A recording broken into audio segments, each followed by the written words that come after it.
2 West Ham transfers sum up mad market, but the spending is not going to stop. If anything symbolizes the madness of the transfer market, it is the selling business done by West Ham United since they were relegated to the Championship.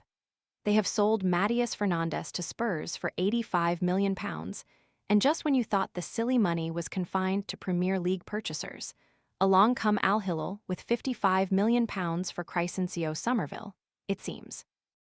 Some reports suggest the fee could go up to £60 million, some suggest £65 million, and there are some who thought the Saudis had curbed their daft spending.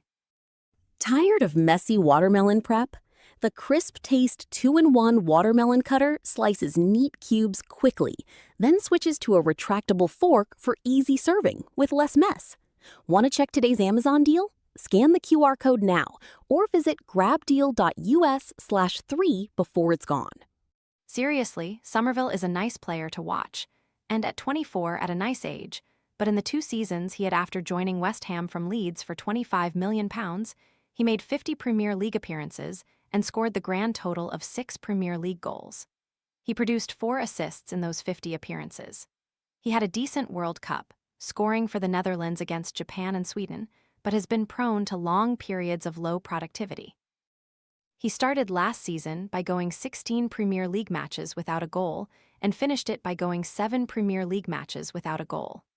He was part of the reason West Ham went down, as, of course, was Fernandes, who was making it 2 relegations on the spin after helping Southampton into the Championship. Yet somehow, West Ham have got a minimum of £140 million for this pair. We know the market inflates at a serious rate, but it is getting to the stage where it simply does not make sense. Summerville cost West Ham £25 million £2 years ago. Of course, the same could apply to so many of the signings made this summer. This is shaping up to be another record-breaking transfer window. It does not close until September 1, more than 5 weeks away, and by my rough calculations, well over £1.6 billion has been spent by Premier League clubs alone. On the global list of spenders this summer, Premier League clubs occupy the top 6 places. Spurs head the table, followed by Chelsea and Manchester City, with Newcastle United in 4th spot. Newcastle, though, are showing a £50 million profit as it stands. With big transfer fees come big wages, and there is no doubt a lot of clubs will be treading carefully when it comes to complying with the Premier League's financial regulations. But there does not seem to be much restraint right now. The money, of course, has to come from somewhere, and it is the fans who will eventually pay. But as attendances continue to be exceptional and commercial interest remains high, Premier League clubs feel empowered to take the transfer market to new levels. A lot of people say the bubble has to burst, and the sort of money that is being spent on some players, a combined £233 million on Morgan Rogers and Elliot Anderson, feels like madness.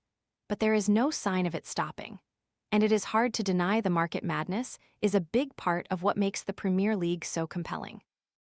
Shoppers can now upgrade to the Sky Smart TV that's designed for football, from £6 per month when taken alongside a Sky TV and Netflix package.